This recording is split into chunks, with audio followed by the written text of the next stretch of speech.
Oh.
Oh. Hey guys, welcome to another live show, another live She Knows Arsenal. Make sure you guys are liking the video and subscribing to the channel, and most importantly, getting in the chat, letting me know what you guys are thinking and feeling. I told you guys that probably the next time that you guys would see me is Saturday, and today is Saturday, so I wanted to wait until some of the games or all the games kind of ended so that maybe we could chat about some of the things that happened throughout the day, and then start to move into tomorrow. And I'm not quite like shitting it yet, but I feel like when I wake up tomorrow, I'm going to be like, oh my gosh, like it's such a huge game. So we'll get into that. But so much happened in the Premier League today. This is this is the most chaotic league. It is match week 3, and we have VAR controversy. We have, stuff happening with Nicholas Jackson after he gets off the plane in Munich, and they're talking about you need to come back. I want to talk about Grealish and the work that, David Moyes is doing with Everton and so on and so forth. So yeah, let's go on and get into it. But I did wake up for the Chelsea game. And I was like, if I had just woke up and saw 2-0, I would have, and missed the game, I would have been like, okay, that makes sense. But watching the game, I do feel like a couple of things.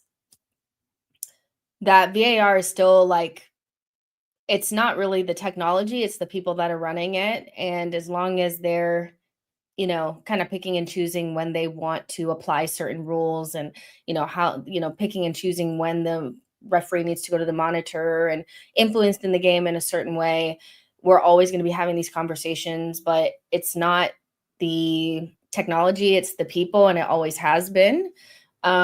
Chelsea look tired. They did not look good today, but it's so funny to watch another team kind of rely upon set pieces to get them through a difficult patch, especially Chelsea, teams like that who have been over the last couple of years giving us so much shit about it.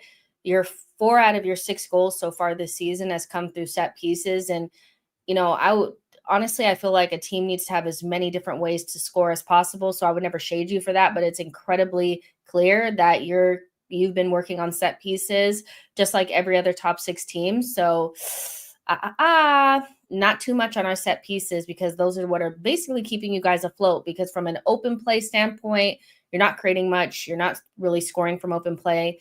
So maybe face front, worry about yourself. The second goal we'll get into as well, but the Josh King, I want to give him a little bit of a shout out. I really do think that, like, at the beginning of that game, especially like the whole first half, he was like the best player on the pitch for both teams. He was very bright. He was getting into um, he was getting into really good positions. He was making it really difficult for Chelsea, and he should have been rewarded with the goal. And he wasn't, which is really unfortunate. But he was really, really good. And when the goal happened, I thought that would be really shit if they tried to, take this goal away from Fulham, because they were well into the ascendancy. They were the much better side. And they had this really quick, like almost counterattacky type of goal where they executed it perfectly. And VAR decided to rule it out because of the stamp on the foot from Muniz on Chalobah.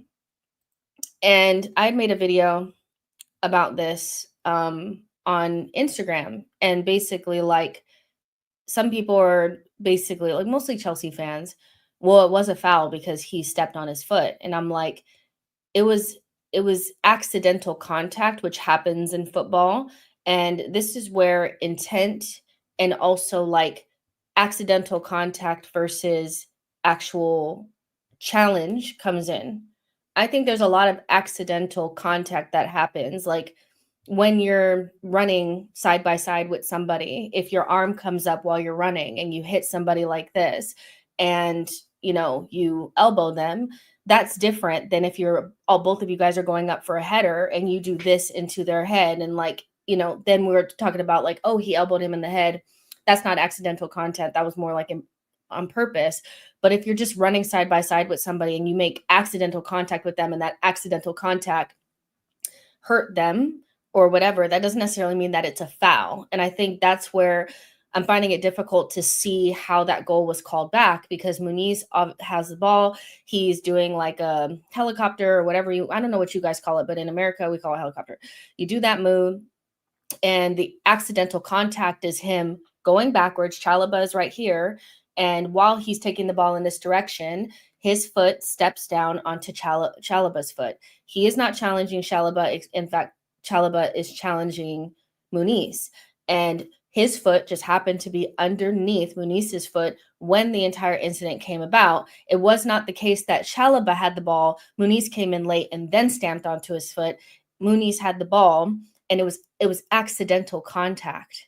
And so I feel like I feel like there was a common sense that just was not applied, which is why the uproar happened. And it wasn't just Chelsea's rivals, it wasn't just Chelsea haters, it was damn near everyone, from pundits to fans, non-top 6 fans, and also ex-referees. And so I just feel like there's a common sense there, and of course, like, this is why players go down and they remonstrate and they, make a meal out of it, because Chalobah goes down and holds his foot and all that kind of stuff. And that causes, the referee to look at it, and then VAR intervenes. And instead of the center referee, Rob Jones, or whatever his name is, keeping with his original decision, because he saw it in real time, when you slow things down, it looks so much worse.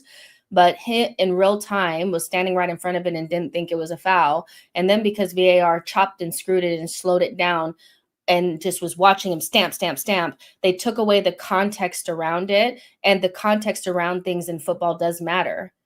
Sometimes things are a foul because of the intent. You are trying to challenge somebody and you made a bad challenge, versus accidental contact, which is what happened with the Muniz situation and Josh King's goal. And Josh King should have been rewarded with that goal. And I think, I'd seen a tweet from somebody that was like a Chelsea fan and said, we did kind of scam it and robbed Fulham, but I don't understand why, pundits are talking so much about this when we've been robbed so many times in the past.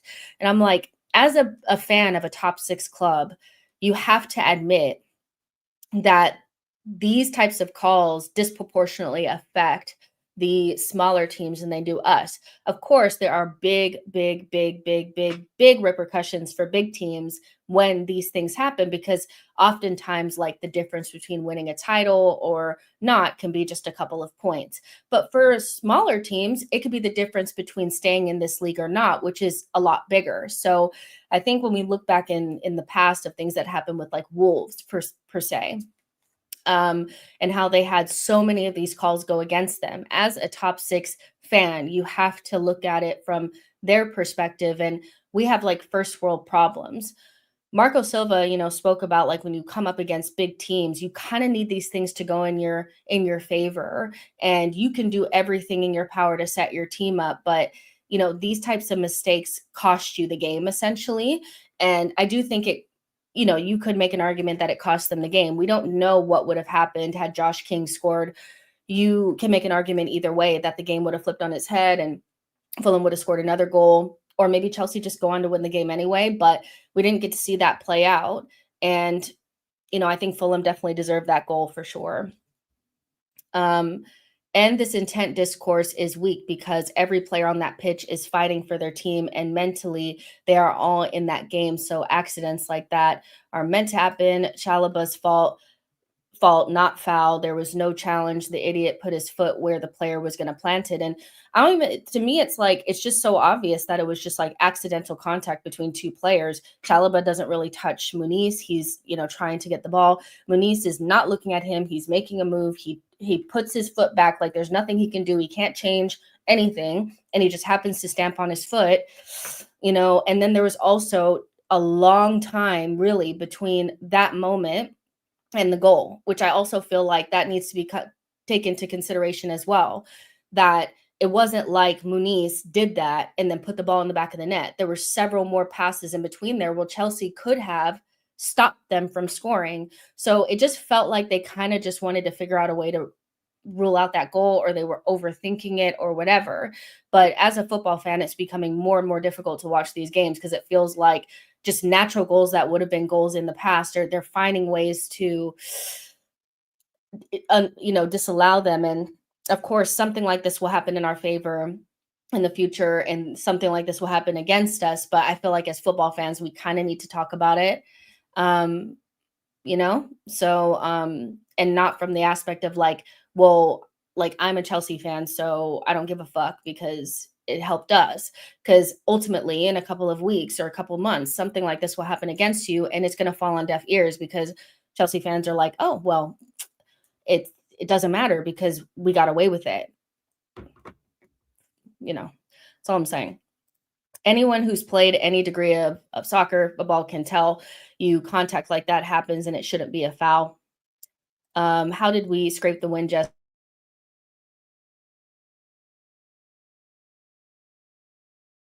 It's not an EPL weekend without VAR helping our rivals and northern teams get 20 decades of extra time. Let's see. A lot of decisions have gone Chelsea's way so far. Wouldn't be surprised if we see a few go against them after the international break. Son broke Andre Gomez's leg one time and was sent off. Son cried because he did not mean to do it, but that does not mean it was not a foul. But that's not the same thing. Like, Son got sent off because he actually challenged Andre Gomez and slid through his leg and broke his leg. So that doesn't have anything to do with intent. And the fact that he cried, he quite literally broke someone's leg. Did Muniz break Chalobah's foot or anything like that? This is very much so like, it doesn't have anything to do with anything.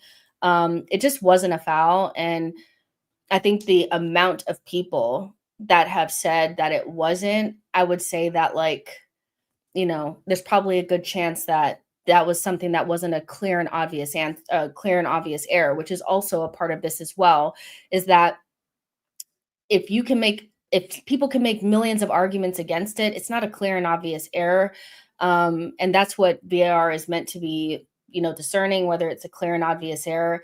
And with this much discourse around it, it probably wasn't. Like, I don't see anybody really sitting there saying like, oh, but it was a foul outside of Chelsea fans. So yeah, it really wasn't. And even a lot of Chelsea fans are saying that they know they got away with it. So it just wasn't a foul. Like, it's okay sometimes to say that you just got away with one, because we all do, but sitting around and acting like, if that were the shoe was on the other foot, you'd be disappointed.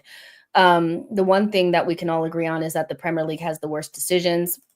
The jersey and 2009 away kit definitely are Shabin era.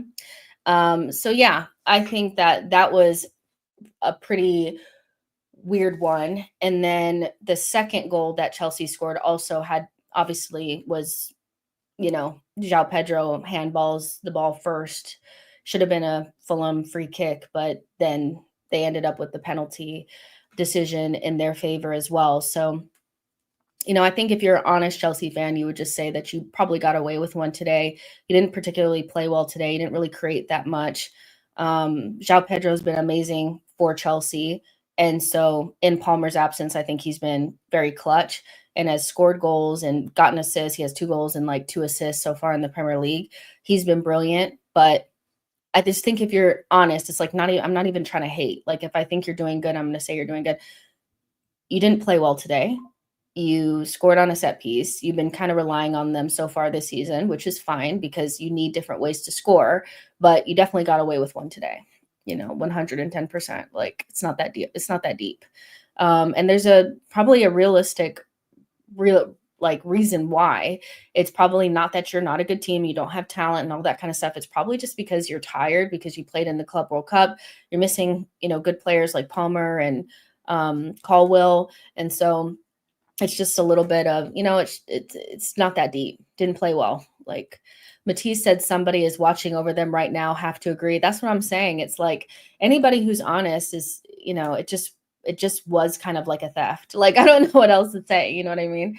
But what goes around does kind of come around. And I feel like there will be a moment where a big call will go against Chelsea and people will hark back to this and say like, yeah, well, and I don't think that's really how it should be. I feel like we should all be wanting better decisions and for more of the decisions to be correct, not more of the decisions to go our way or someone else's way. It should just, as a football community, we should all want better refereeing, but I feel like as long as it goes your way, you're like okay with it. Fairs, if that's how you are, then fair enough. I agree, Jess. The first half was poor from Chelsea, and I think they obviously got better once they got the 2-goal lead, but the way those 2 goals came about were a little bit like, okay, that was pretty fortuitous. So yeah, and again, if that incident happened inside the penalty box, that would have been a penalty. Dear Chelsea or Spurs, speaking as FC Barcelona fan, if you want our Fermin Lopez, just pay the required price, 90 million euros, or walk away. Visca Barton, Barca, Visca Catalunya. Let's see, no penalty. How can they get the penalty when they don't have the ball? It's just, listen, we saw we've seen some strange things. If you don't think it was a foul, fair enough. I think it was a foul. That's my take on, or I don't think it was a foul. Take that, how you want to, but it is what it is. The game is done. The next couple of games, I kind of flip between like 3 games. I flip between the Spurs game, the United game, and then I tried to watch a little bit of the Everton game.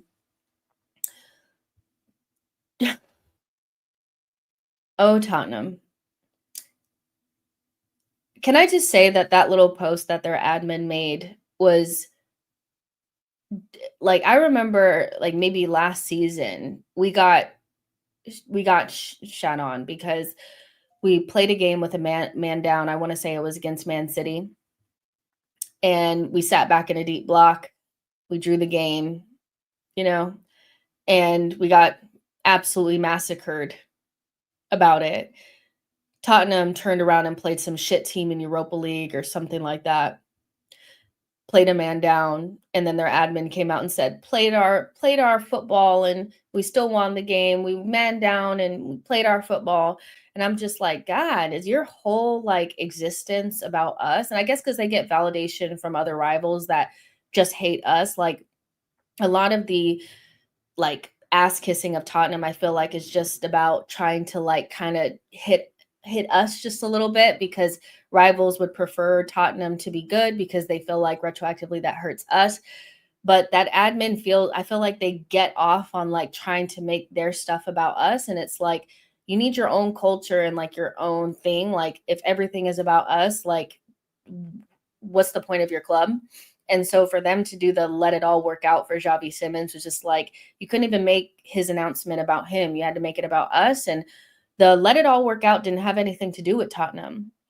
They actually shouldn't have any ill feelings towards us or Eze, because us taking Eze and Eze choosing us only could have happened because your club didn't do what you were supposed to. You left too much of the door open, and you let us kick the door in through that gap that you let open. You shouldn't be mad at Eze for choosing us because he was, like, come on, and why would you be mad at us? Like, we always wanted Eze. He was our target first. When he first rejected you, you guys went for Morgan Gibbs White. So it's just strange. Like, I get it that we're rivals, but like making somebody else's announcement about us is corny. Like, it just is. And like, if anybody else had done it outside of Tottenham, they would have been massacred for it. But because it's against us, of course, rival fans are like, oh, you're so funny. You're so funny. And I'm like, not really. Like, it's really not that funny. It's kind of like, all right. Then they had Xavi Simons walk out on the pitch, which, fair play to you, but just felt a little bit too on the nose for me. Eze getting walked out for Arsenal felt like Eze to Arsenal is a completely different signing than Xavi Simons to Spurs. But okay, you can have that. Just for you guys to get, like, literally, Bournemouth should have scored like 6-7 goals. You got your ass torn. Like, seriously, you guys got blown out. Like, the scoreline didn't say it, but baby, those underlying metrics, those 20-something shots that they took on your patch, baby, they should have scored so many more goals. It couldn't have gone any better. That's exactly what needed to happen. Shut your mouth and play your football. Make your own, like, literally, make your own culture. Do your own thing. Yes, we're rivals, but the fact that your whole life is about us is why you're a small club. Like, seriously. But damn, you're scaring the hoes. You got your new baddie up there, your first ever real baddie up there, and then you guys are getting torn apart by Bournemouth on your patch? Really? Like, it was just, I was like, damn, but Bournemouth should have scored a lot more goals. And I think we're seeing that Bournemouth are going to be an awkward team to play up against. I thought they did really well against Liverpool away from home, also considering how many players that they lost. And you're seeing that, like, now 2 games away from that, they've went away from home to Tottenham and took a win. Bournemouth are going to be an awkward team to play against again. And I'll say this now because you guys know I'm not going to hold on to it, but I was definitely wrong about Semenyo. He's a lot better than I gave him credit for. And these early parts of the season shows that he probably would be worth the 60, 70 million that they were asking for. And he looks like a fantastic player and their best player and could play at a top team. So if you want to do a let it all work out for Semenyo next summer, I'd be open to that. But yeah, I didn't really see it last season. Like, I know some of you guys saw it. I was maybe just kind of like overlooking him, but he looks really, really good, and he definitely stands out amongst, it kind of is like how Kudus used to stand out amongst the West Ham players. He stands out amongst the Bournemouth for sure. Let's see. Semenyo is a monster. Forget Rodrigo. Go sign Semenyo. Yeah, he's definitely going to have that season. That gets him the big move. Will he be consistent, though? Let's see. Let's see. I think if he can string together, a good amount of performances like he has done already, he's definitely going to get a big move. But I feel like he really stands out amongst, his teammates for sure. And I think that's a good sign. Jess is talking so spicy, kind of like Spurs fans don't have this though. Said you secured your first baddie and you're acting different. I think he did need one more season to show his quality at Bournemouth though, which is fair enough. I was back to life, back to reality for Tottenham. Semenyo, a baller, and an Arsenal fan, it'll all work out. For me, it was the same two things that stood out with Kudus. Bully boy and finishing. Semenyo shifts momentum and gets big goals. Also great aerial control. Also, he can play like the 9. He can play off of both sides. He's definitely an Arteta type of player. I just didn't know what his true level was because I feel like at a certain point last season, I don't want to say he like fell off, but the hype around him definitely died because I think Bournemouth's overall form had dropped off at the end of the season. But maybe that's just, that was just like he couldn't overcome the drop in quality from Bournemouth altogether. But so far this season, away from home at Liverpool, away from home at Tottenham, I think it's a really good sign, you being one of, if not the best player out there, and you're playing on a smaller team with less resources, and you look like you could make the step up. Which again, like you were just saying, EAA, that was kind of like a Kudus thing. He used to always kind of stand out amongst his teammates. Pedro Porro loves getting cooked. Next summer, we'll be looking for a left wing. Semenyo wait there. Don't forget long throws and set piece FC. Didn't he kill us with the long throw? I could have sworn he killed us with the long throw at the back end of last season. He doesn't know his true level. That's what's exciting about him. He wasn't consistent enough last season. And speaking of getting cooked and shit, Dejed Spence, weren't you asking people to bring your best winger? Bring your best winger? They did. How'd you do? Just asking. I thought that was like, of course, I don't have any problem with players talking shit. Like, just as long as you could take it back. Like, you put out bring your best winger, you're going to have to be good against every single winger. I was like, damn, he really put himself in the spotlight. And like the very next person he had to go up against was Semenyo, and it wasn't good, So yeah, it was interesting. But yeah, I think, at the end of the day, I think the real story was Bournemouth and the fact that even losing their entire back line, they have such a good coach that they're able to stabilize with so many exits and had 2 really difficult away fixtures. And I think they came away looking pretty positive, one with a win and one with a loss. But even in the loss against Liverpool, I felt like they were still good, if that makes sense, especially Semenyo. So yeah, that game was interesting. Obviously Tottenham hold, but that was an interesting game. Let me read some more of your guys' comments before we get on to the United game. That's down to Iriola. He's a class coach. Where does Iriola land? I don't know, but like Glasner, I feel like those are 2 coaches that could definitely coach a Champions League team. I was having this conversation with Gabby the other day, but I was saying that, Crystal Palace need to be careful with Glasner because he's the type of coach that could coach a Champions League team. The kind of teams that I was like naming were like Leverkusen, Dortmund, Monaco, that level of Champions League teams. Maybe not a top 10 team, but like, 10 through 20 Champions League level teams. He could be coaching at that level. I think Glasner is that good. And I think Iriola is that good. And I was saying that, Crystal Palace need to be incredibly careful with Glasner because he's already made some comments that he hasn't been particularly happy about the recruitment so far with Crystal Palace. They're losing 2 title contending level players, like 2 players that are going to, if not have already gone to, title contending teams, losing 2 of those already this season in Eze and Gehi. And so being able to replace that level of player, you need to bring in better quality maybe. And I can understand why he's maybe frustrated. And if another team comes around and asks, he might dip because, you need to make sure that he's happy. He's a good coach. And I feel like Iriola is the same, where he's doing so well with good players leaving that you need to repay them with good quality players coming in, for sure, because I think he can coach a Champions League level team. In fact, when I thought Leverkusen were looking for a new coach, I thought they should have went for Areola. Ten Hag is just not it. It feels like Semenyo is going to blow up this season. United fans are scouting him. They're actually looking at, they were saying that their first two choices, if Amorim left, were Glasner and Areola.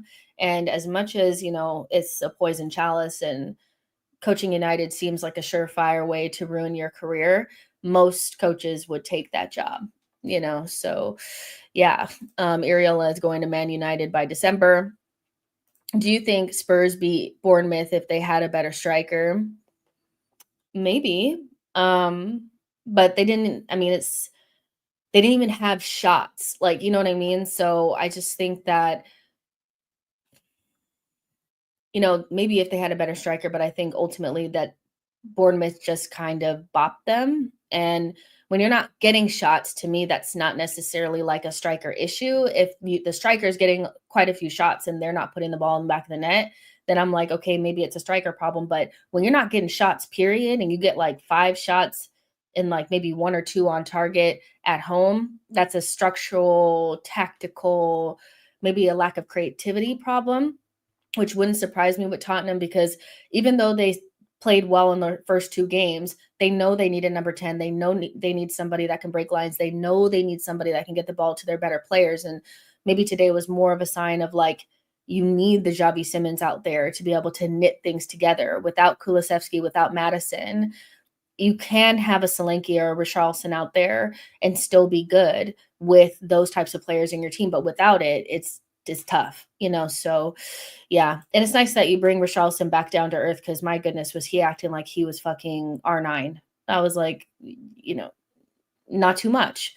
Thomas Frank, the engine had no coal to fire up. Come on. 2 shots the whole game at home is crazy. I want a Semenyo from time, head and shoulders of the dainty Rodrigo. No thanks. Let's see.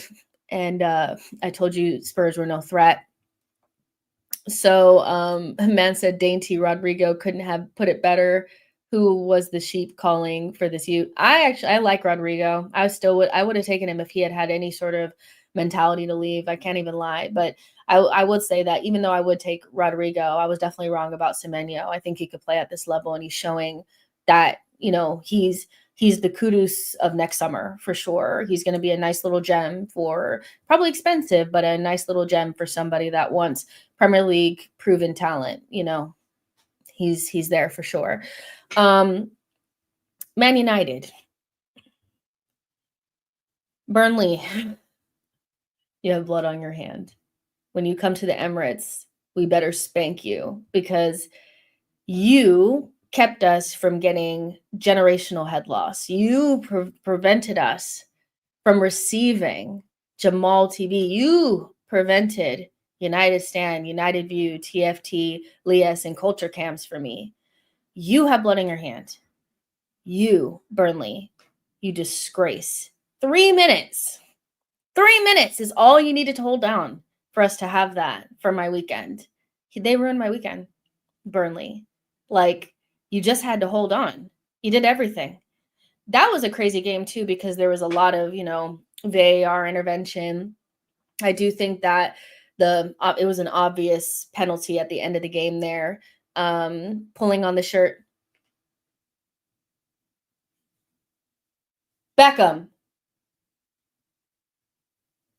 Stop. Sorry, they're doing something in there. But yeah, it was an obvious shirt pull and an obvious penalty, and my mom had texted me at about the 80th minute and was like laughing at United. And I was like, don't celebrate yet. They're jammy and they'll get something at the very end. I was actually surprised that the penalty that Mason Mount got was actually called back. I was like, damn, Old Trafford is not even getting those penalties anymore. Like, the juju is gone. If they get a penalty at Old Trafford, it is standing. That's how it's always been. But Burnley, they got their one, and I don't think that was a penalty, but they get dodgy penalties at Old Trafford. That's always how it's been. Mason Mount was clearly holding on to Kyle Walker as well. Hold on, I need to see what they're doing. They're tearing some shit up.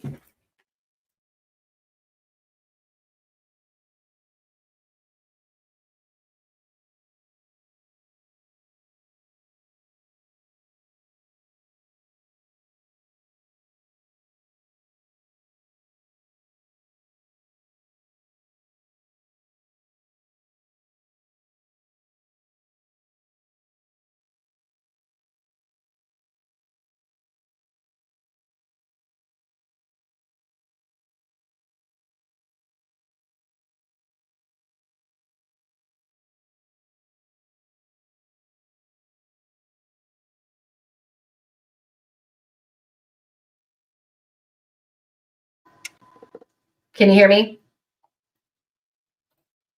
Let me know if you guys can hear me or not. Can you hear me? Can you hear me? Can you hear me? Still? I'm mute. Hello? Hello? Hello? Can you hear me now? Yeah? Yeah, he was tearing shit up. But yeah, the first one was not a penalty, and that was correct that they called that one back because Mason Mount was holding on to Kyle Walker too. And so it was like one of those more like tangled, like kind of things where they were pulling on each other kind of thing. That wasn't a pen. But the one at the end of the game was definitely a pen. Bruno Fernandes, the celebrations at the end, I get it. Last minute winners always hit different, but my goodness, some of the celebrations were like, damn, it's just Burnley. Going life or death with Burnley is crazy. But I guess when you weren't sure if you were going to win or not, I guess it just hits different. Kobbie Mainoo got some minutes, off of the bench. Sesko is getting absolutely murdered. I saw something that popped up on my feed earlier, and it was an article from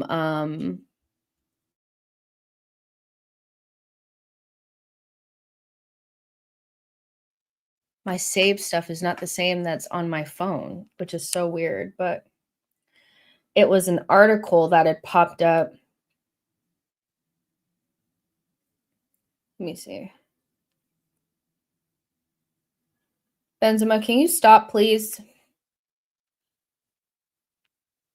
Oh, I think I retweeted it. I think that's why.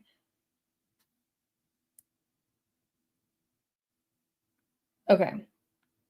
It said, I can't find it. I swear I retweeted it. If I didn't, then I messed up. But it was like it was an article from someone that said, it's early days, but Man United's 74 million pound Slovenian striker is more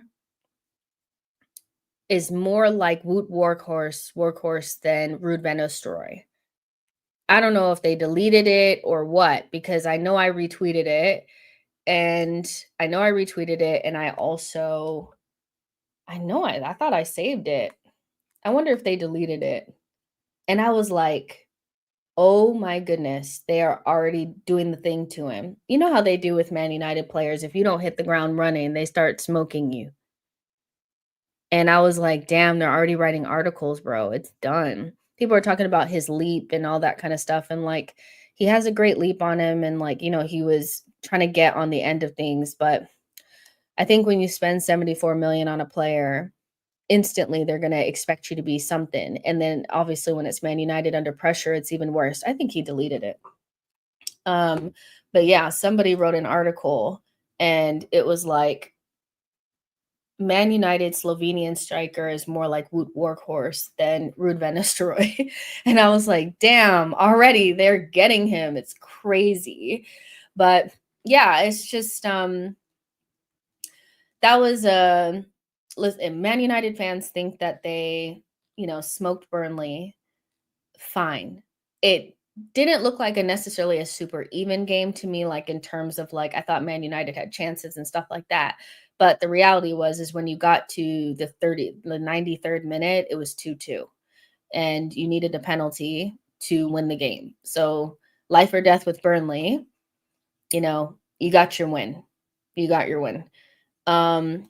Yes, wait, rude. Tomorrow, Liverpool are defo getting a pen. You just know it. Chris Kavanaugh's our ref tomorrow. No matter who the referee is, we're going to have to be on our P's and Q's, and that might not even be enough. Spurs tried it with the Simmons, let it all work out tweet, and the whole unveiling didn't work out for them quite as well. Kyle Walker couldn't believe he got a Billy. Kyle Walker couldn't believe he got a Billy. Billy? What's the last word there? Maybe I'm not getting it. Ref watch tomorrow game. Chris Kavanagh, not good at all. Manu should leave. Sesko tried a header attempt. Amorim got belly issues coping, watching Man United play. I mean, he looked like he was about to pass out. He didn't know if Bruno Fernandes was going to make it or not. So, yeah, and Man United fans calling out City next fixture after the Burnley win is wild. Listen, if they want to make it 2 in a row for the first time for Amorim against Man City, be my guest. I would love for them in these next 2 games to win some games. Like Man United, for me, I get it, that we don't want them to win games, but we need some of these other teams to be able to nick some points off of our rivals. And Man United may be able to do it. They're kind of like one of those that they get up for the big games. And so they don't have the worst record against City. They don't have the worst record against Chelsea or Liverpool. So if they start to feel themselves a little bit, I think their next 2 games are like Man City and Chelsea. Maybe they can nick some points off of them. Like, this is not a bad time for United to think they're good. It's not. They love getting up for the big games. Man United can redeem themselves by taking out City. Exactly. You already know we would have never gotten that Chelsea foul from VAR. No, we wouldn't have. Wanted them to drop against Burnley. Shirky has to score to settle with United. Well, it's good United have a better morale, beat City, and move over them in the league. I like how refs shift between Liverpool or Man City. Watch how something weird happens to us tomorrow. United main character syndrome. So, yeah, well done, United, for getting your first win. Make it 2 in a row against City, and then we can start talking. But yeah, I think those 2 games were interesting. And then the Everton Wolves game, which I only saw a little teeny weeny bit of that, but I'm going to go back after this and watch some of the highlights because I want to make a video about Jack Grealish. But they might just be right about Pep ruining flair players because Jack Grealish has 4 assists in 2 games for Everton, and he had 2 assists like all of last season or something like that for Man City. He looks renewed, and I feel like not like this league lacks good players, but I feel like maybe it's lacked entertainers for a while just because maybe the 2 best teams weren't really playing the most entertaining brand of football for the last not last season, but the last 2 seasons before that. It was really Arsenal and Man City, and we're not playing the best football. And everybody was kind of trying to replicate that. You see like a true shift over to more mid blocks and counterattack and, individualism. And, Jack Grealish was one of the biggest entertainers in the league when he played for Aston Villa. He made this huge move to Man City, and they basically, he was, to me, I put him in the flop category. I know it's harsh to put somebody that won a treble into the flop category, but I think in terms of £100 million impact, that could have been pretty much anybody that played that role, and they probably would have still won the treble, to be honest. As long as they had KDB and Rodri and Haaland, they were winning that treble, and Gundogan. So, yeah, I think Jack Grealish probably feels relieved. I saw his Instagram post and he used the let it all work out and he was posting some of his pictures with Everton. And I just thought he probably just feels relieved because he may have felt maybe a little trapped, at City. He wasn't really making the England squad that often or like as regularly as he probably wanted to. And now he's firmly in the fold to maybe make probably what be his career last World Cup, if we're honest. And so environment is so important. And it was never the fact that Grealish was not a good player, is that he needs to be in the right environment to do the things that make him special, for sure. So I'm happy for him, just like I'm happy for Rashford. I think players need to take their careers into their own hands. And if they're not in a place that platforms them correctly, they're not happy, and their club is willing to let them go, try your luck somewhere else. I didn't know how this Everton move was going to work out for Grealish, but it looks like so far it's going well.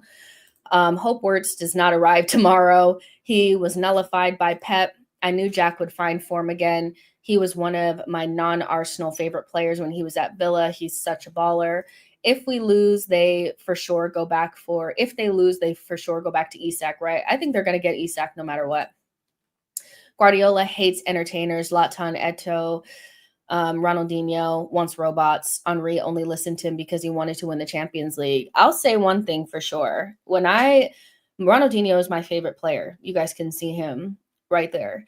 Ronaldinho, I don't care what he's like off the pitch unless he's like doing real bad stuff. But that guy on the pitch was something else. Like he just gave so much joy. And there was a period of time, I'm a huge Arsenal fan, but also I'm watching Ronaldinho play for Barcelona. I am in peak, like, endorphins, dopamine from football. And this fucking Guardiola comes out of nowhere, takes over Barcelona, and the first thing he does is pluck Ronaldinho out of that team.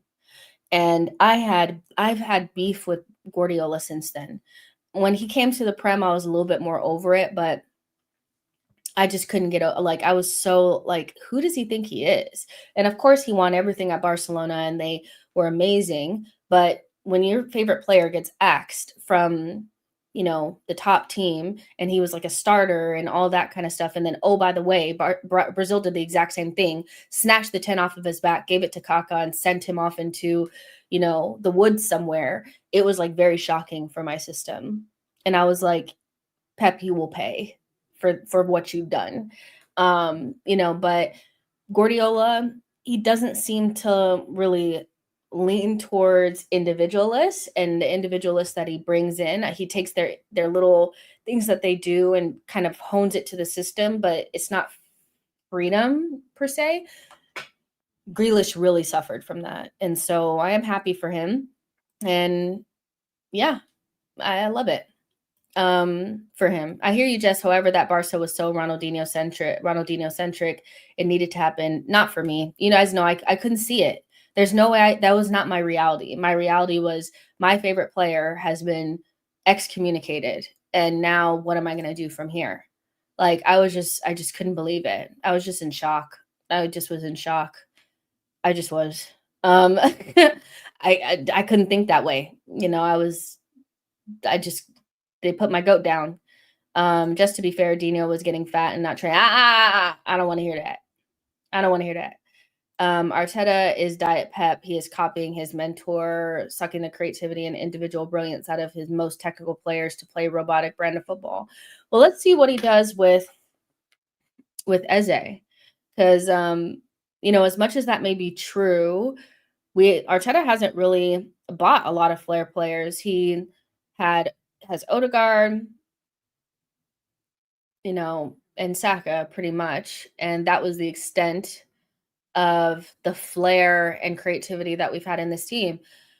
If Eze comes in and he's passing sideways and backwards, then I think we'll know for sure, because Eze is just flair. He is just flair, X factor, fun, and all of those things. So let's see how this pans out. I think, if Eze ends up being like Grealish, then maybe there's something to be said. But I think Pep had quite a bit of a track record of doing those things. And so with Arteta, I'm a little bit maybe wanting to hold back from such a big kind of like he sucks the life out of all his creative players.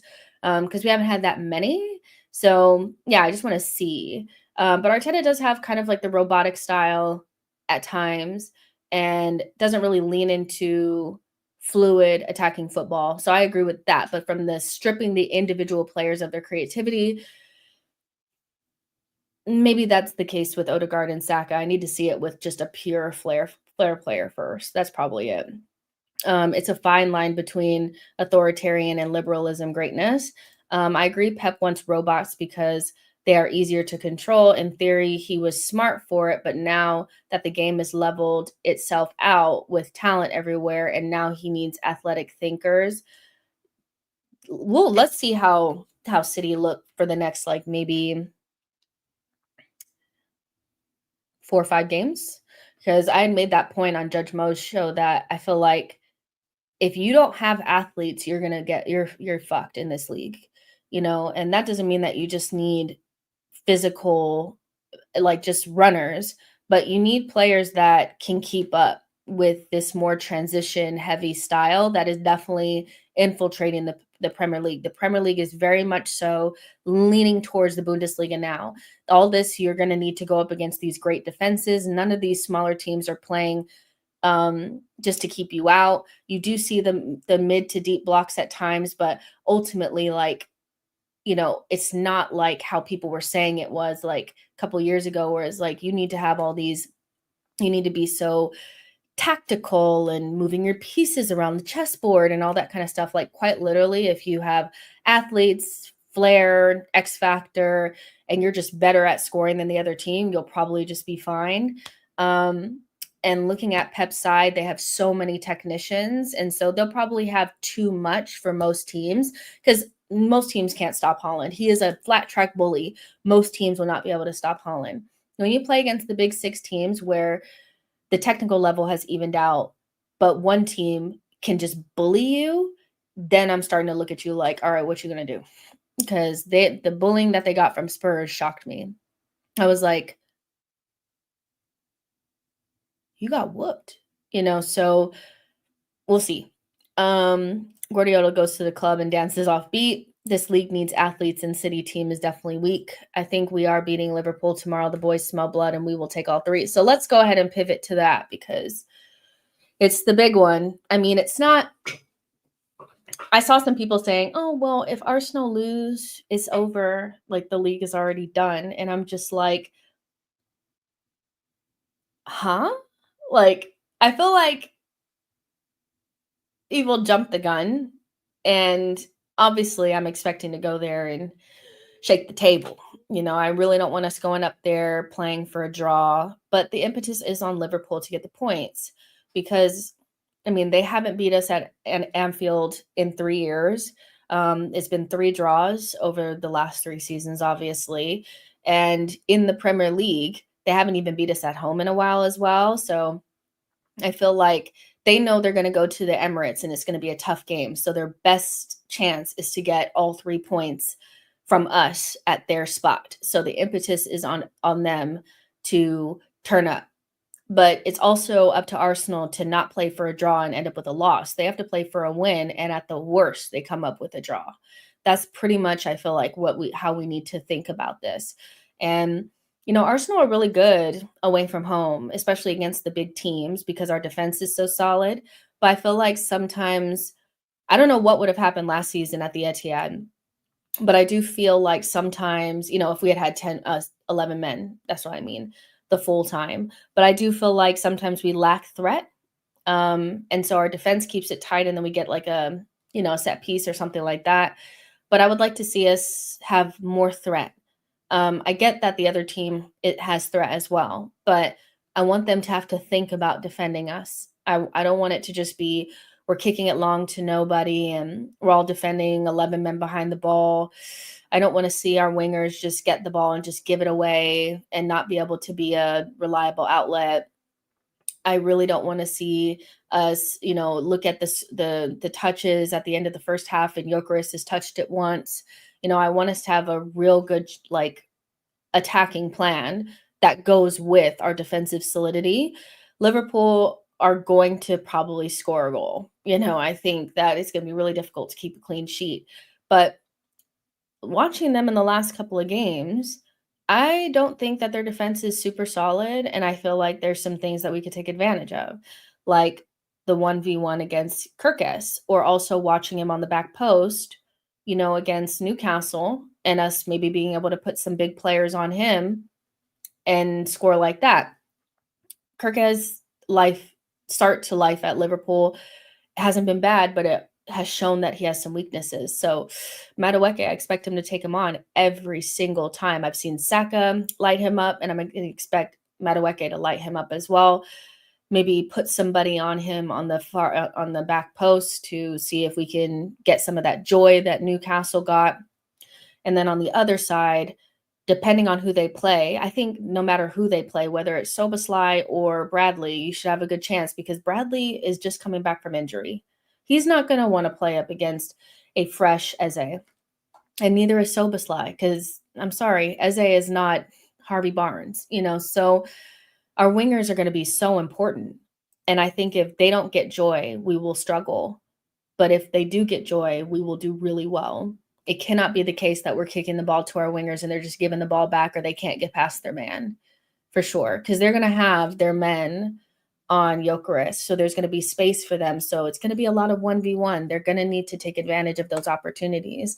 And without Saka, there's a lot of pressure on somebody like Madueke to live up to the price tag. Liverpool fans are now selling conceding chances and goals as valiant and acceptable. We need the performance we put up at Anfield in 2023, before Xhaka riled up the crowd. If we produce that football, Liverpool don't win. The Xhaka riling up the crowd thing was just that just took me out. I was like, we'll make up any excuse for just capitulating. But I hear you. Win, lose, or draw, please. Let's not have any referee madness. The 1-1 in 2023 was a good example. Early goal from Big Gabby, strong first 15, then no real threat, and defense held on. Yeah, that's the one where Zinni, didn't hold the line, and Salah came down and just smacked it in the back of the net. Yeah, that's a really good example of what I'm looking for us to graduate from. That's kind of who we've been over the last 2 seasons, where we keep it real tight. We always have a really good opportunity to get something, but I can't say that we've ever had a good attacking performance at the Etihad or Anfield. And so that's kind of what I want to see, knowing that both City and Liverpool have some frailty at the back. Now, that will obviously leave us open, but I feel like sometimes you have to give to get, and I don't feel like we give enough in attack sometimes to get that luck, that sometimes you need to get that additional 2 points instead of the 1. But we're good for a draw, that's for sure. I just want to see us maybe go to that next level. What are your thoughts on Salah putting us as favorite? I mean, Liverpool fans are trying to make it seem like, oh, he was trying to be complimentary. I'm like, listen, I like Salah. I think he's a great player. He's a world-class player. Cut the shit. They're trying to put the pressure on us and kind of like mind games. Slot was starting it. Salah and them are doing it. Cool. It is what it is, so just because Salah is a nice guy, probably a family man and all that, that doesn't mean he can't do a little head games, you know what I mean? Mind games. So yeah, I'm like, obviously, this whole angle, well, Arsenal have been together longer, blah, blah, blah, blah, blah. Sure. We've been together longer, but when you break the English transfer record twice in one window, which they will do when they get Isak, you're the favorites, the clear favorites. If you gave the football fans the choice between Arsenal and Liverpool, I think you guys would be clear favorites if everybody just voted. The only people that would be voting for us is y'all, and that's it. Yeah, he's trying to direct the media pressure towards us, which is fine. We have the pressure, but I just don't believe that people genuinely consider us the favorites because outside of our defense,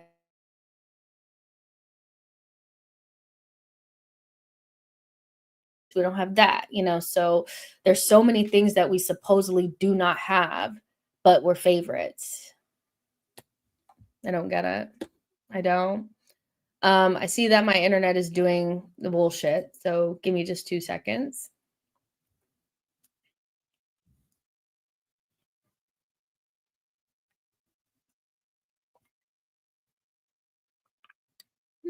It's good. That is so good. My coffee is, like, amazing. Anyways, I think I'm back now, but yeah, whatever, man. Like, if you wanna say we're favorites, fair enough, but, you know, Arteta did say that he felt like Eze would play a part or, make a difference in this match, so I'm anticipating Eze playing. But he also made some comments about Gabby. He said Martinelli is super, super, and super important for this team and will remain an important part of this team. And we know Madueke is going to play. So I don't know if you guys want to or not, but I saw somebody say, let's do, like, are you going to do a lineup, predicted lineup? Yeah, I think so. And then, he had spoken about Saka, not like Saka hasn't trained. Like Trossard has been in and out of training. Norgard hasn't really been involved. And then he's also said Odegaard hasn't trained. So I don't know. I'm just going to assume that neither one of Saka and Odegaard are going to be available because neither one of them are trained, especially Saka. I saw a Liverpool fan make like a little video, like upset that he felt like Arteta was lying about our injuries, like he always does. He's always lying. He's always lying. He's always lying. Saka is definitely going to start the game. No, he's not. Come on. Like, Saka's not playing. Farhan, thank you so much for your super chat. Says, what's your predicted and best lineup for tomorrow? Salah is great, but he wasn't that good last 2 games. We will do a lineup in just a second, but I don't actually like Salah. It doesn't really matter if he has a good game or not. He's going to get his GA no matter what. I think that's the thing about Salah is, you can say that he's lucky, you could say he's jammy, whatever, but ultimately a good player is going to get his no matter what. And I think Salah is just one of those players. I think even Saka to a certain extent is one of those players. Like, he has some not so great games, but at the end of the day, he um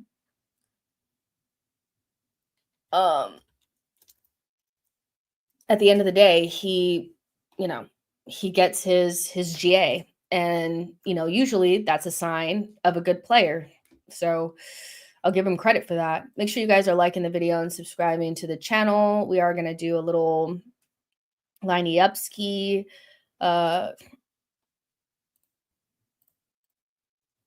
Oops. Look at that. Leslie Russo. Let's really get into it. I really wish this would be like bigger on the screen. It's kind of pissing me off, but we'll do this instead. Internet's acting funny, but here we go. Make sure to get your guys' lineups in the chat because this is a group project. Did you ever do group projects in school? Were you the person that just took the grade, or did you actually do the job? I feel like I always got stuck actually doing the project, and I wasn't even good in school, but I was like, fuck, I have to do it, But yeah, let's really get into it. Make sure you guys are liking the video and subscribing to the channel. So let's start. Obviously, Rai in goal. Boom.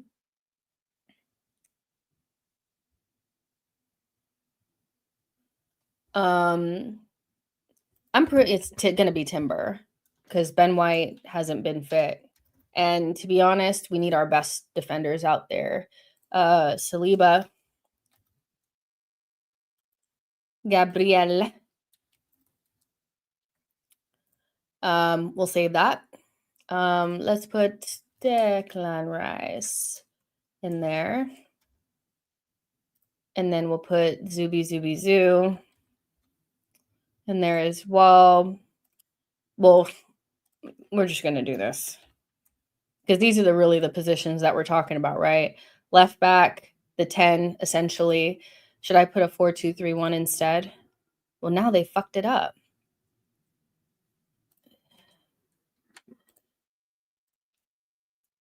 God. There. All right. So these are kind of the positions that we're talking about, essentially.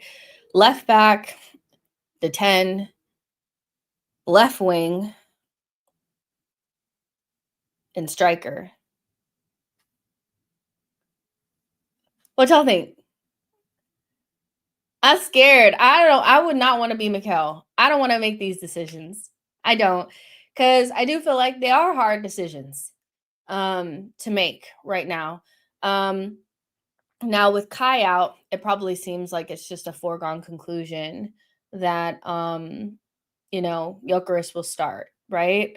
And then you had Marino out he's training, but he's out, and nobody said he was injured, so he just didn't play.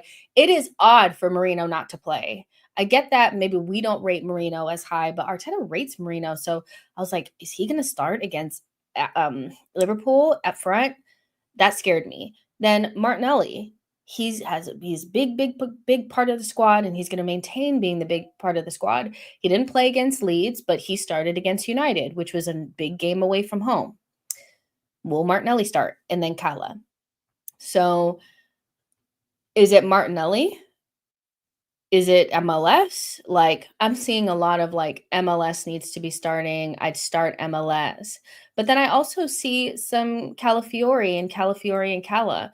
I would say that if we're just going purely on form, it's Calafiori. But if we're going on maybe better defensive qualities, we're going with Miles. But my fear with Miles right now is that I haven't really seen a good performance from him yet. And one thing I know about Calafiori is that he can come up with the big moments, and he can also make sure that the left-hand side is kind of fluid. So you're losing quite a bit with Calafiori if he's not in there, but maybe you're gaining something defensively. I just wish that I had seen Miles put together a couple good performances before now, because even though he wasn't poor against Leeds whatsoever, he looked really shaky in preseason, and I just fear that maybe he needs some more time to like get up to speed to play in a game like this. I don't want his form to nullify his ability to actually defend, and if we're gonna lose so much from what Cala gives you going forward, I really want Miles to actually be up to par, you know? I trust MLS, but I fear that Liverpool players could get into his head. To be honest, I don't trust either of the left back options to defend against Salah, but I think Mikel will start Martinelli on the left to help track back rather than Eze. He will cop out unless Odegaard doesn't start. Calafiori has raised his level this season. I'd start him. Remember, Calafiori, has started big games for Arsenal. In last season, he was basically the starting left back and started against City. And yes, we didn't win the game, but he scored that big goal. He had a good game, but he did have the moment where him and Gabriel had a little bit of a blip, let's call it, and that's how Haaland scored the goal in like the first, I want to say first 10 minutes of the game. So that's kind of what you get with Cala. There's probably going to be a lapse there, or the inability to shut down a winger the way that you would see like Timber do it, but you get so much going forward. And that's what I'm afraid to lose out on, to be honest. So it's a tough one. MLS, this would be a tough game to come into if you're not on form. And I don't think his form is up to scruff. Salah is Liverpool's outball. If MLS drops into midfield like he likes to, he'll be found out positionally all day. Know your ball. But I feel like no matter who we play at left back, unless it's Timber, both of them are going to get caught out, because that's what was happening to Calafiori against Man United. And Buma was getting the ball incessantly. He was getting the ball so much. And this is, that was a Rusty and Bumo. This is going to be a Salah. So I think with it's such a shame because the right wings are so much more talented in this league than the left wingers, but the player that we always want to invert is on the left-hand side. And so inevitably, we are always going to be susceptible to the right winger busting us up because no matter if it's Miles or Kala, they both tend to pinch in and play in midfield. And so it's always wide open. This is why I'm interested in like Hincapié coming in because he's not going to invert as much. He's going to overlap more. And I think we have to trust maybe a little bit more of Declan Rice, like kind of falling back into that left back position or like plugging up that hole so that we don't get exposed like that because we do it so much and we never don't do it. It's becoming something where it's like, oh, they're just going to put it down there to the right wing, aren't they? Right. So there's that. Yes, but no, Jess. Calafiori goes outside as well as in. MLS only goes inwards. Mascara must lock down Ekatike. Well, Mascara is not going to play. It's going to be Timber. Mbumo and Ahmad were doubling Kala on the right, meaning Nani had to drop back when he came on. What we should do is invert on the right and have MLS on the left. Yeah, I mean, I think I wouldn't mind inverting on the right. You know, I just don't think Arteta is going to do it. But let's see how we do things tactically. I feel like Slot is going to assume that we're going to invert on the left-hand side, and they're just going to be hitting those long balls across the pitch from Van Dijk to Salah all day long. And so I don't know really how we stop it with either one of MLS or Calafiori because they both like to invert, so which is why Mbumo was getting the ball so much. We will need to be solid in counter. Now we have pace. The other thing on that side as well is that depending on who they have at right back, maybe it won't be that big of a deal that they leave Salah high. It's kind of like a gamble, but if Soboslai is back there, he's going to be pinching into midfield to create an overload. So whoever's playing left wing is going to have an advantage over a non-traditional right back anyway, and we will have space on that side. You have Gyökeres that loves running into the channel behind Soboslai, if that's who they end up choosing, or Bradley.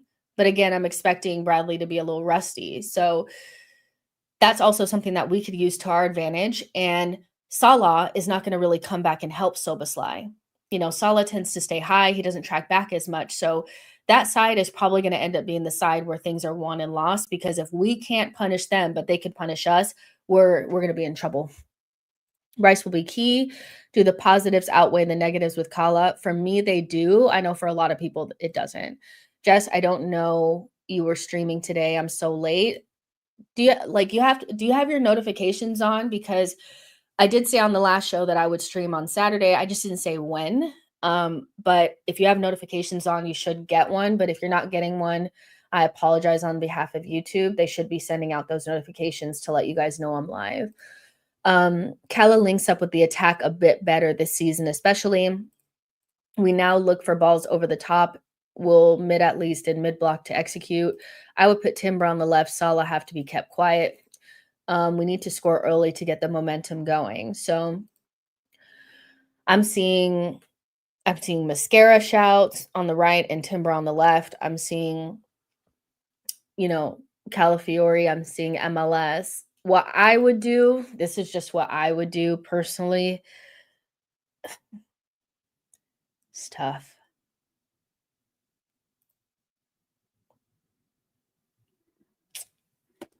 Fuck it.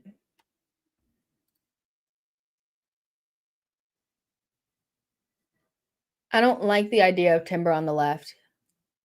It just renders us useless on that side, I feel, going forward.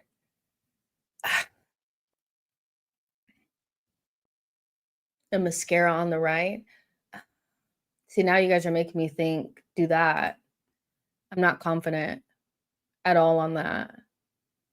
But I do not like Timber on the left. Oh, Timber on the left.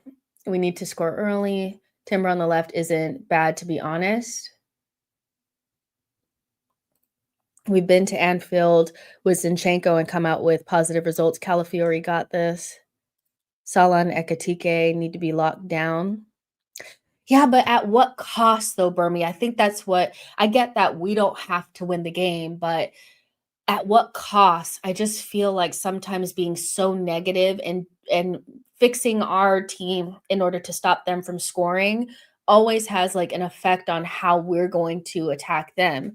And I really don't want to see us struggle to find that continuity and that chemistry going forward because we've decided to go extremely defensive. I get that shutting down Salah is important and shutting down Ekitike is important as well, but sometimes the best defense is offense, and our left backs and our fullbacks directly affect our ability to do certain things, especially on the left. So if you choose to put Timber on the left to just shut down Salah, how are we going to, yeah, I'm confused.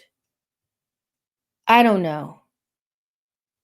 But listen, let me I'm just gonna leave Calafiore there for now. But all right. Somebody was saying that Odegaard trained. I didn't see that. Is there any like valid, like concrete information that Odegaard trained? You know? Because if not, oh my God, Jude Bellingham looks terrible. Then I'm gonna assume that he's out. So if anybody has any concrete information on it, I don't think he trained. Let's be honest, we've seen worse fullbacks up against Salah and come out fine. Play Kala, Rice, Gabriel on that side. With Rice, will be deeper in a pivot. Also, Kala getting skinned by Savinho was a year. A year ago, it was he'll live. Watch Odegaard is definitely playing. But like, what do you like? Are we sure? Like, this is what I'm saying. It's like we don't know. Are we gonna just assume that he's not playing? Or playing. Let's see.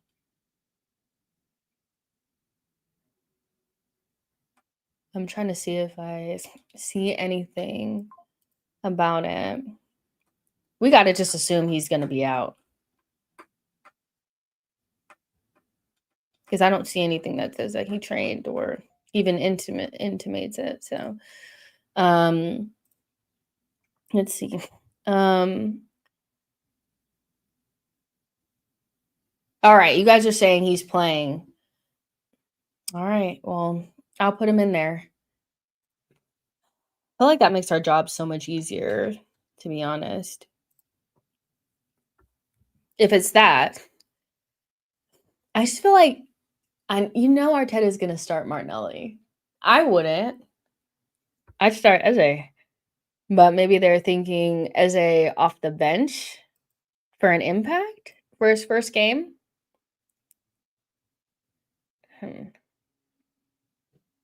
Ethan playing. We have Eze. I hope he's used in Odegaard's absence. Arteta will spawn him into the 11. Eze, Martinelli, Madueke, Gyökeres. If Odegaard doesn't play, then it's Ethan for Odegaard. He's working with Ethan for the pressing, so he wouldn't put Eze right center mid. So let's assume that Odegaard's not going to play, because that's what I feel like most of us think he's not going to play. I talked to you guys about this before, and I'm going to stand on it. I really do think that if you said that Ethan is Odegaard's backup, if at the first chance that Odegaard is out, you do not start Ethan, I don't think that's a good sign. I don't think that puts confidence into the kid, and he's going to be somebody that we are going to need to use at some stage. And I also just believe if you're good enough, you're old enough. Ethan has played big games for us before. I think he should have been used more last season. And it's just, he can do it.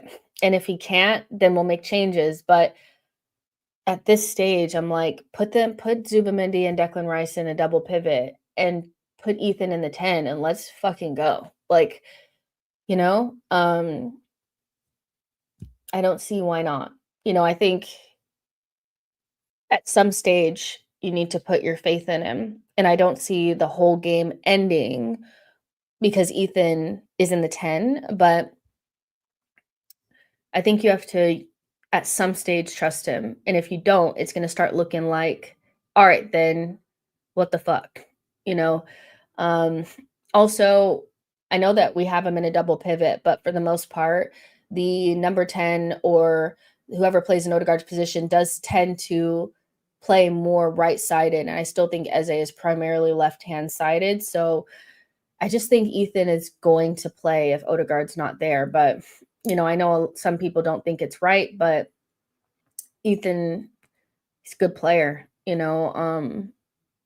yeah. Who is the biggest impact from the bench, Eze or Martinelli? Eze would be a bigger impact off of the bench than Martinelli. I'm starting Nwaneri.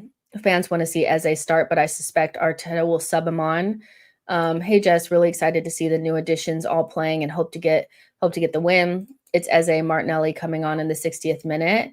I feel like I feel like it's the opposite. I feel like Arteta is going to go safe because the thing is Arteta is going to think maybe he'll use Calafiori because Calafiori's now fit and that's his guy and that's his special left back that can do special things.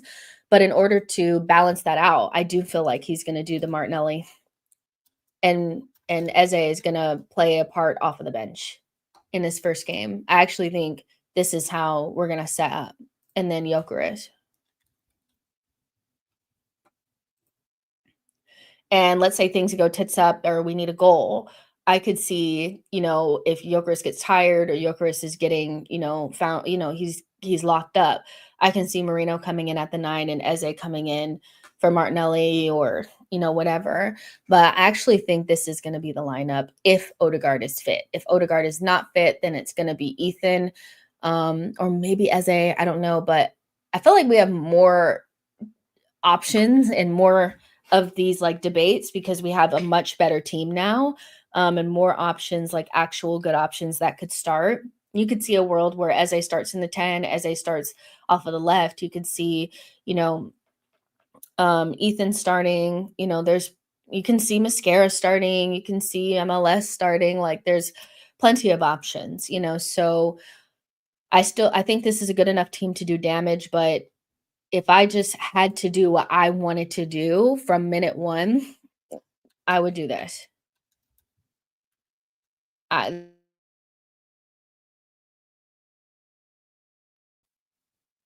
Eze, full of confidence, just won 2 trophies back to back, led his team to those trophies, has just made his big move, is ready to play because he didn't miss preseason.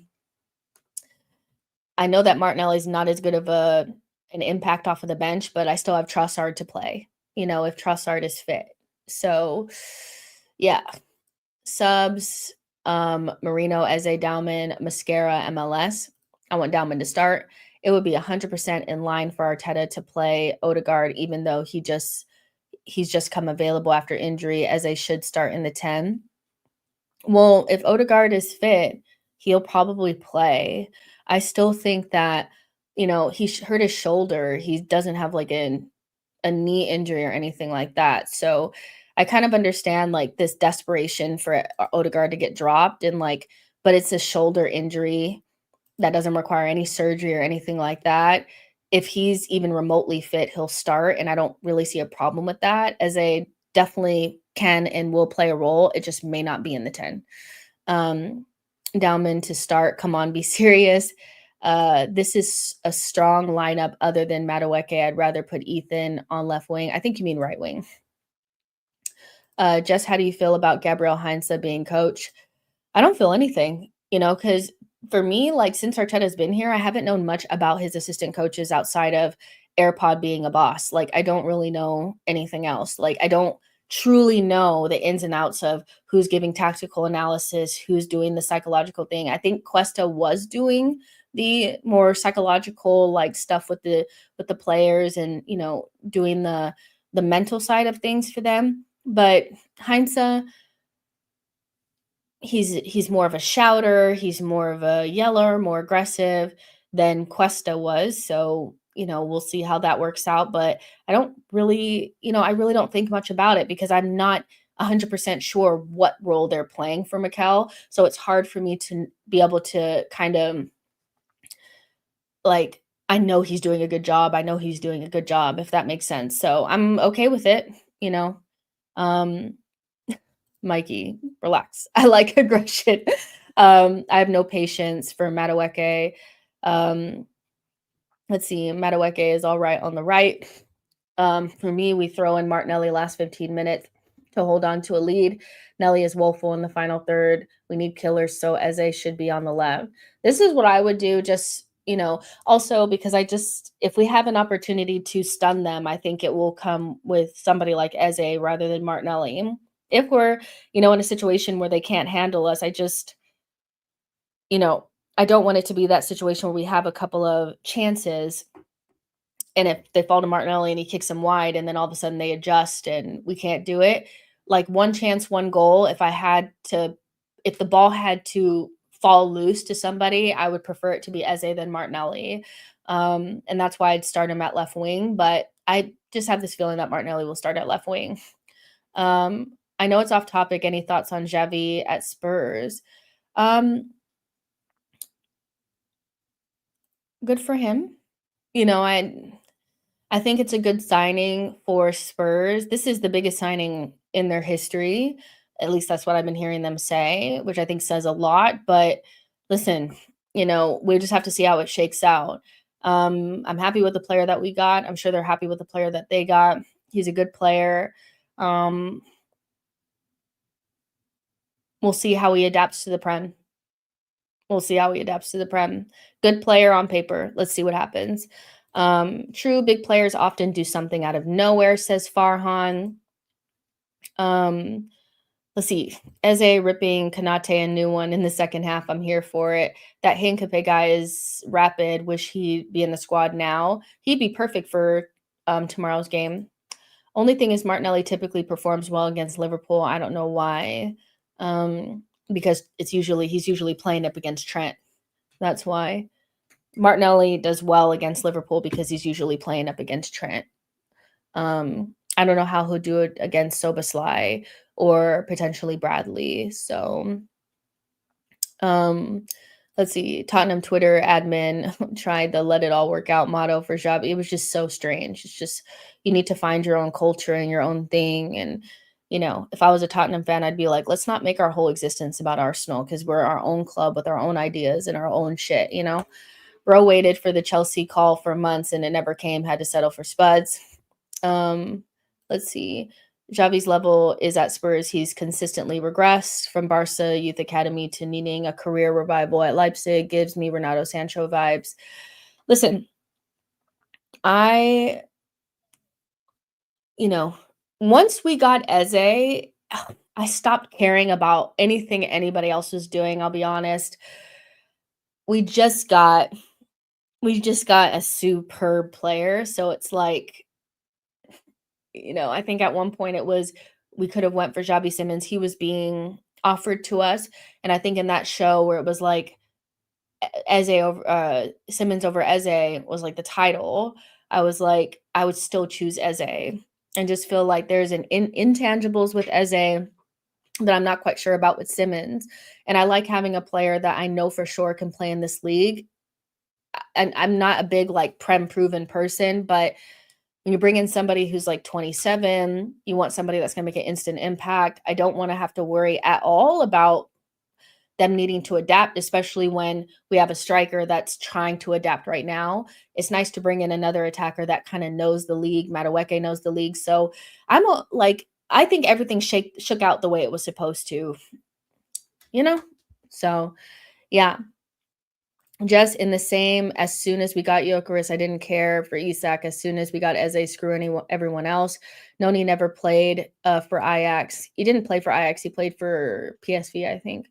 Let it all work out is our new one kiss. Let's see, PSV, sorry. I'm talking about cams. I still want another left wing personally. The tempo is going to be high and very transition in parts. We'll need legs. And all of our strongest defenders, we have a squad with different profiles for a reason. Let's meet the game in front of us. Yeah, 100%. I mean, I anticipate Dowman will probably be in the squad. oddly enough, I think he can make an impact. We'll have whether it's Martinelli or Eze, one of them will be able to make an impact. I'm hoping that Trossard is available because he usually comes up with big goals off of the bench. And then the defense is just kind of all about whether or not Arteta wants to go more defensive or if he wants to go more attacking, you know. And either way, we should still be able to get something out of this game. Again, the impetus is on, you know, the impetus is on Liverpool to get all 3 points. And so we just have to make sure that we carry enough threat for them to have to worry about us. And if we do get those opportunities, we create those opportunities, we could put them in the back of the net and that our defense is solid. I think that's pretty much where we're at. Dowman goal at Anfield would be hilarious. I'll say I think we are better than Liverpool. I just want the result to reflect that finally. Let's see. We are Arsenal 89 vibes. Yeah. So this is kind of, if Odegaard is fit, this is kind of what I see happening. My gut is telling me that we'll start Martinelli to help Calafiori out, but it could be Eze. We'll know a lot. I think we'll know a lot about what Martinelli's role is going to be in this team, depending on who starts tomorrow, because he started against United. He didn't start against Leeds. Arteta's saying he still has a big role. But if Martinelli doesn't start in the game that he always does well at, and he always starts in big games, then I think that he's well and truly fallen down the pecking order. But if he does start, then it's probably the case that Arteta still views him as the starter. No little boy again, Jess, new man or woman in your life. No little boy again, Jess, new man or woman in your life, or woman in your life. No, guys. I don't like to talk about my personal life, but I'm chilling and I'm happy. So yeah. When there's someone, y'all will probably know, we need to be 2-0 up by halftime. Do you think we are currently able to put up 16 to 20 game runs similar to 23-24, regardless of tomorrow's result? Yeah, I think potentially, yeah. You know what? I want to see us actually, oddly enough, I don't really worry about us against the big teams. And, we should be slapping leads. But I think what will give me a better indication of whether or not we can go 16 to 20 games unbeaten um, um, or winning run is how we do against the Fulhams and the Bournemouths. Because I feel like Fulham and Bournemouth are awkward teams for us. You saw Fulham gave Chelsea a difficult time. They gave Tottenham a difficult time. And those are the types of teams that will sit up in that mid block and hurt us. So, yeah, I want to see us against those teams first. And then if we just, play Fulham at home and just dispatch them, or we play Bournemouth at home and we dispatch them, then, I'll be like, yeah, we can. But those are kind of been our Achilles heels in the last year is we'll play, we saw it at the end of the season. We play against Brentford, it's awkward. We play against Brighton, it's awkward. We play against Bournemouth, it's awkward.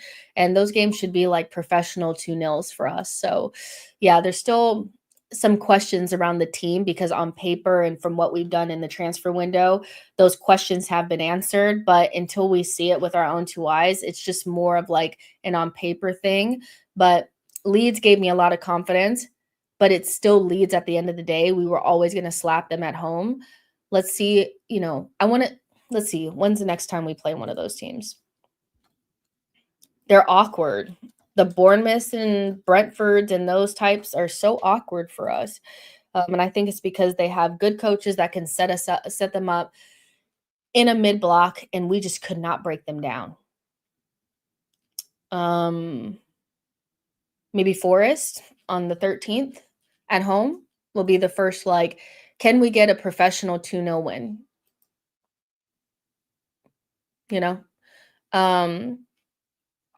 Van Dijk said Saliba being injured for the game at the Emirates were excuses, yet they were confident they would win. He's such a crybaby sometimes. Man. Damn, TAA's assist today is I saw that João Neves scored like a really good goal for PSG, and then, Real Madrid were playing. I wanted to do this stream, but I'm gonna have to go back and look at, some of this stuff because oh, here it is. Let me just look at it real quick. Jeez Louise.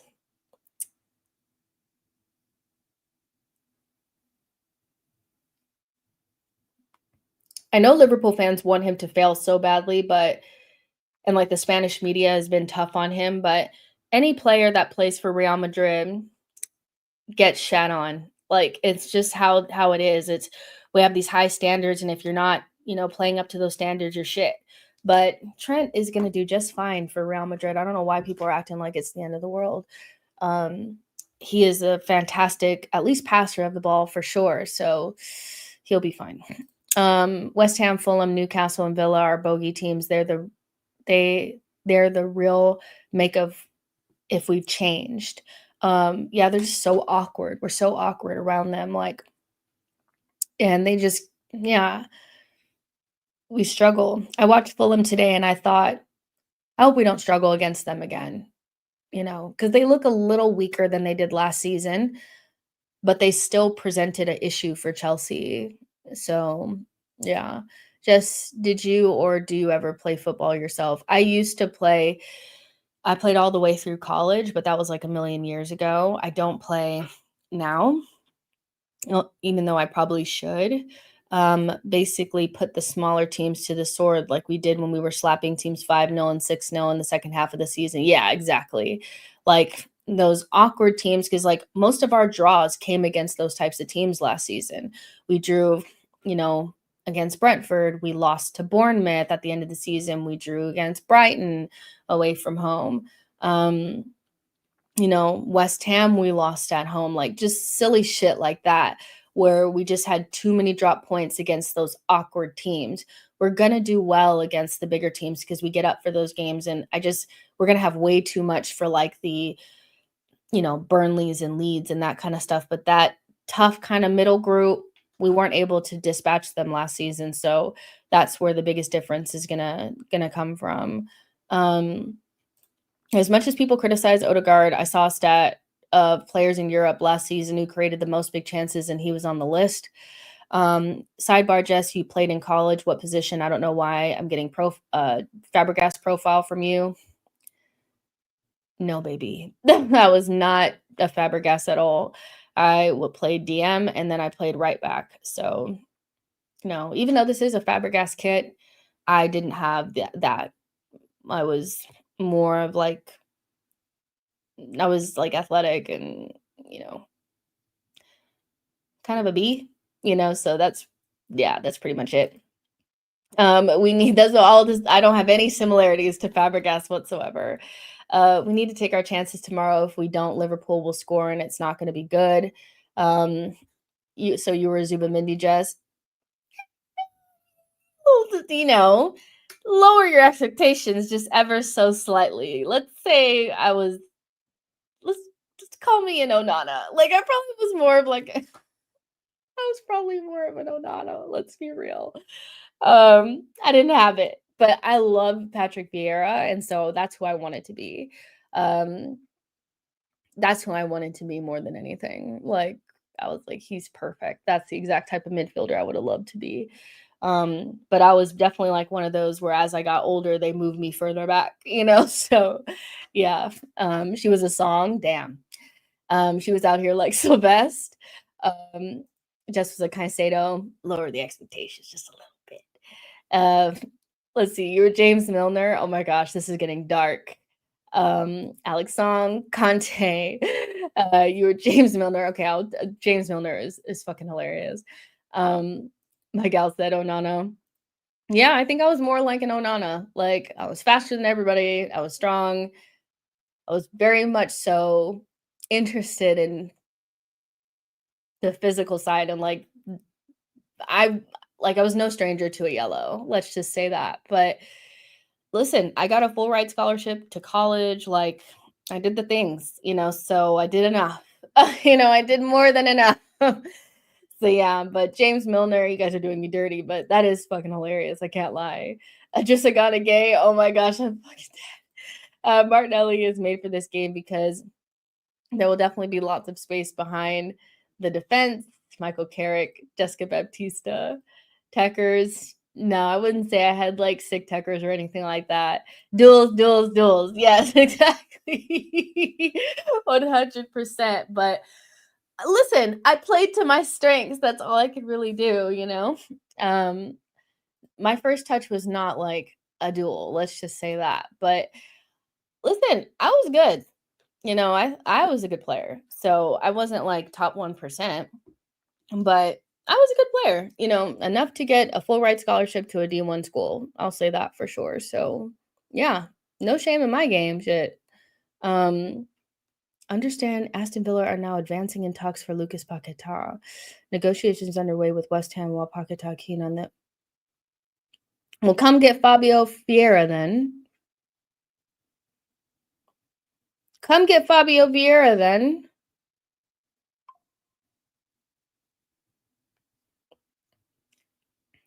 So annoying, man.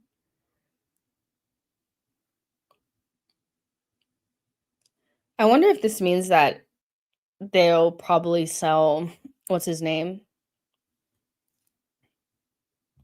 Morgan Rogers if they get Paquetá. They could technically play them together, but mm, well, come get Fabio Vieira then. Claude Makaleli. I'll take Claude Makaleli for sure. Zinchenko not being sold at this time is giving me anxiety. He needs to go. It's a deadline thing. That is a deadline day thing for sure. Granite Jessica for sure. You know, listen, I'll take Granite Jessica for sure. Somebody said Coquelin. That's rude. Granite Jessica is crazy. Gattuso. Edu needs to come get his boy out here playing games. 60 million for Vieira, Don Berta. Jess, what kit are you getting for this season? The white third kit looks much nicer in person. I mean, the third kit for sure, long sleeve. And I was going back and forth on the home kit, long sleeve or short. I went with long sleeve. Um, the away kit, I think I'll wait on that one. I like it, but it reminds me a lot of another kit that we have, so I don't know if I'll get it. But the home and the third for sure, both long sleeve.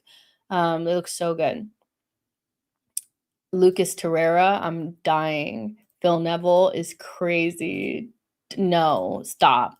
I'll take Fernandinho. Lakanga is crazy. Hincapié is option to buy, not obligation, so we can add an attacker.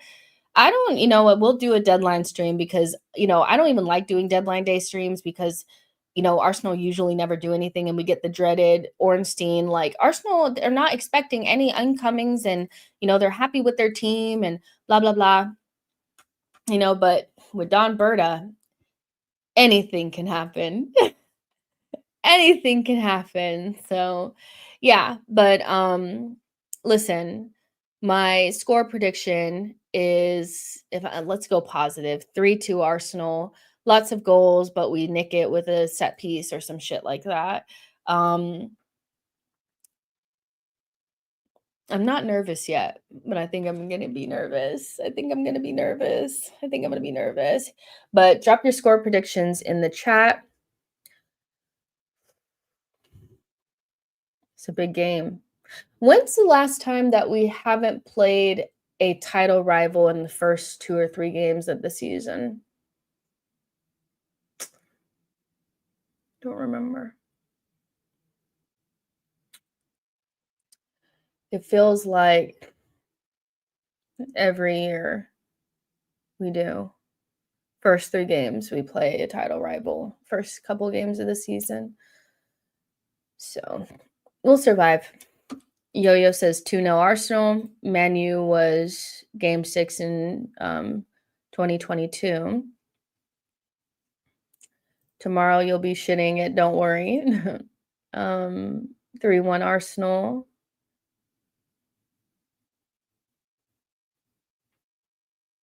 Let's see. 3-0 Arsenal, 3-2 Liverpool. All right. That wasn't very positive. 3-1 Liverpool, 3-1 John says 3-1 and Zanzi is crazy. You guys are rude. I want a Jokeris goal. Hold that says 2-1 to Arsenal. 3-1 Arsenal. 2-0. Eze has to start and get the opener. 2-0 Arsenal, clean sheet incoming. Now Newcastle had them with 10 men. 4-0 Arsenal. VAR going to ruin the game? I really hope not. 2-0 Arsenal. Let's see. 2-1 Arsenal. I mean, last season, I could have sworn we played Man City in the first couple games, and then even the season before, I swear we played Man City really early, like before that first international break. So, because yeah, so or maybe City was right after that because Saka didn't go or something like that happened. So, yeah, it just feels like every year it's like right at the beginning. So, Man City was 4-5 game last season. We were supposed to, then the Queen died. Right. This is going to be 1-1. Gabby off of a set piece, second half goal from Liverpool. Ekitike Salah. We're supposed to last season. Man City, Spurs, Villa was all by September. This is what I'm saying. It always feels like we're front loaded with these big games. And sometimes it's a good thing because you can catch teams cold, but other times it's like, ugh, you know, yeah. And I'm with John. I'm praying that the referee doesn't ruin the game for us. 100%. So yeah, guys, there's 1,000 of you guys watching on multiple platforms. Make sure you guys like the video and subscribe to the channel on your way out. We are going to do post-match like normally right after the game. Hopefully we'll be talking about a win. And I also want to depending on how the game goes, we might do a call-in. So probably only if we win, let's be real. Because my ass is not coming on here twice and doing a call-in if we lose. Fuck that shit. So if we win, maybe we'll do a call-in as well. But yeah, make sure you guys like the video, subscribe to the channel on the way out, and we will talk tomorrow after Arsenal versus Liverpool. Bye, guys.